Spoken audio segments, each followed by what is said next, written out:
Muito bem, vamos lá. Próxima pergunta. E essa aqui também acontece bastante com todo mundo. O que fazer quando percebemos que o público perdeu interesse na apresentação? Quem já fez algum tipo de apresentação, já conduziu uma reunião, deve ter passado por isso. É absolutamente normal, porque o assunto que é fascinante para nós pode não ser fascinante para os outros. Então, quando você estiver fazendo uma apresentação, naturalmente vai ter aquela pessoa que está focada em você, observando, realmente querendo saber mais. Vai ter aquela pessoa que está no feed do Insta. E vai ter aquela pessoa que não está nem aí para aquilo que você está falando. E isso é normal, faz parte. Uma coisa que pode acontecer, e que na verdade acontece bastante, você tem que entender que essas pessoas elas podem até não ter tanto interesse no tema, mas se elas estão ali, se elas vieram te ouvir, existe algum interesse. Existe qualquer coisa que as moveu para lá, concorda? Talvez não seja a excitação, a vontade de estar ali e ouvindo você, mas alguma coisa as moveu para ali. E aí você tem que prestar atenção numa questão um pouco mais fisiológica. Porque veja, o nosso cérebro tem dificuldades em manter grandes ciclos de atenção. Então, se você tem uma apresentação muito comprida, dificilmente as pessoas vão prestar atenção do início até o fim. Então, esses ciclos de apresentação são ciclos que falam, por exemplo, que duram, né, aproximadamente 10 minutos. Então, se você vai fazer uma apresentação de 30 minutos, a cada 10 minutos, aproximadamente, você vai ter que reconectar a atenção dessas pessoas. Você vai precisar chamá-las de volta. Você vai precisar trazer a atenção delas de volta. E uma forma de fazer isso é você programar uma interação. Então, se você tem uma fala de 30 minutos, a cada 10 minutos, programe algum tipo de interação com o seu público. Você pode tocar uma música, mostrar um vídeo, ou até mudar o seu tom de voz, fazer uma piada, não interessa, qualquer coisa que saia do assunto e traga as pessoas de volta para você, que reconecte a atenção delas. A partir deste momento, aí você discorre mais um pouco, mais 10 minutos, depois daqueles 10 minutos, programe também uma nova chamada de atenção. As pessoas elas precisam disso. Se elas estão te vendo, se elas foram até ali te ver, elas têm algum interesse e aí cabe a você reconectar a atenção delas, porque naturalmente o cérebro vai se desconectar depois de aproximadamente 10 minutos de atenção. Como responder a alguém que interrompe a reunião e faz uma pergunta claramente ofensiva? Quando isso acontece nas primeiras reuniões que a gente conduz, é realmente desafiador você manter a calma e responder.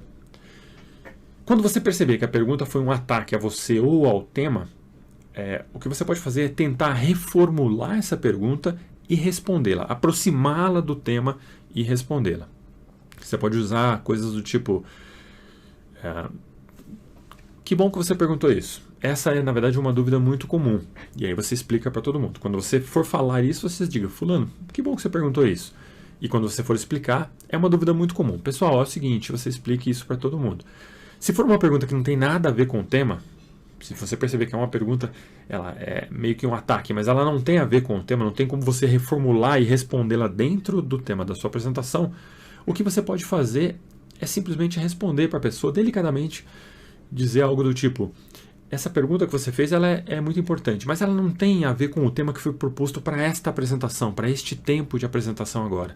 Portanto, eu estou disponível para responder depois que a apresentação terminar, se você quiser.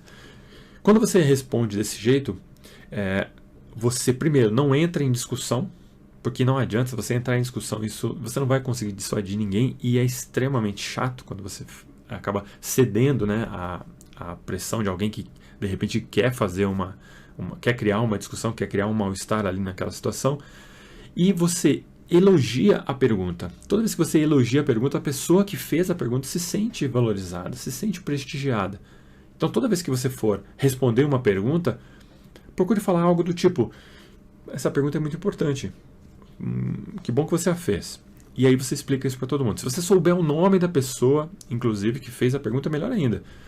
José, obrigado por ter perguntado isso. Pessoal, o José fez uma pergunta aqui muito importante. Olha só, a resposta é papapá, papapá. Você explica tudo o que precisa ser explicado. Normalmente, e dificilmente os ataques nessas perguntas atravessadas, elas são um ataque para você diretamente, para o apresentador em si. Costuma ser, de repente, algum desabafo, alguma pessoa que gostaria de estar, de repente, fazendo aquela apresentação, ou uma pessoa que quer dar um recado para quem está ali ouvindo também. E outra coisa importante é que quando você vai responder uma pergunta, isso é importantíssimo, cara, isso é muito importante. Você precisa prestar muita atenção nisso. Quando a gente pega uma resposta, pega uma pergunta, desculpa, de alguém, e a gente já dá uma resposta, a gente corre um risco sério de dar uma resposta que não foi aquilo que a pessoa perguntou. Porque muitas vezes a pessoa cria a pergunta no contexto que está na cabeça dela. O que você precisa fazer é repetir aquela pergunta. Então, se você está fazendo uma apresentação, vou dar um exemplo aqui. Você está fazendo uma apresentação e aí uma pessoa fala, pô, mas de onde veio essa informação? De onde você tirou isso? Aquela pergunta meio atravessada, assim. O que você pode responder, o que você pode dizer é, refaça a pergunta. Como, por exemplo, você deseja saber a origem desses dados, é isso? Sim. Então, a origem dos dados e assim por diante. Você responde o que você tiver que responder. Quando você não faz esse tipo de coisa, quando você não reformula a pergunta, você corre o risco de dar uma resposta que a pessoa não quer, que não é aquilo que ela perguntou. Então estabeleça sempre esse parâmetro, né? Quando você reformula a pergunta, quando você repete a pergunta, você tem certeza de que é aquilo que a pessoa perguntou. Se não for, ela vai te falar, não é isso, eu queria saber lá. Ela vai te dar mais explicações. Na minha profissão, sinto mais vergonha de responder pessoas que conheço do que pessoas que nunca vi na vida. E isso me atrapalha, pois todo dia conheço gente nova. Uma coisa que acontece muito, e que pode ser o caso, é aquele receio que nós temos de receber críticas. E receber críticas de pessoas do nosso círculo de amizades, pessoas que a gente conhece, receber críticas de um pai, de um irmão, de uma mãe, de um amigo próximo, é sempre bem diferente do que receber críticas de uma pessoa que você mal conhece ou que você conheceu em virtude de algum evento. Nesse caso, o ideal para você poder lidar com isso é se tornar uma referência, se tornar especialista no seu tema, naquilo que você conhece na sua profissão. Porque a partir do momento que você se torna essa referência, se torna esse especialista, que as pessoas olham para você e dizem, bom, ele sabe o que faz, ele é autoridade nesse tema, e essa insegurança ela desaparece. Porque você sabe que a resposta que você der ali, mediante a sua autoridade, ela é meio que lei. Você disse aquilo e as pessoas vão olhar e falar, não, quem falou foi uma autoridade, e elas não vão questionar. Então isso vai aumentando, isso vai aumentar sua autoconfiança, vai aumentar sua segurança para responder para quem você quiser, seja amigo ou não seja amigo.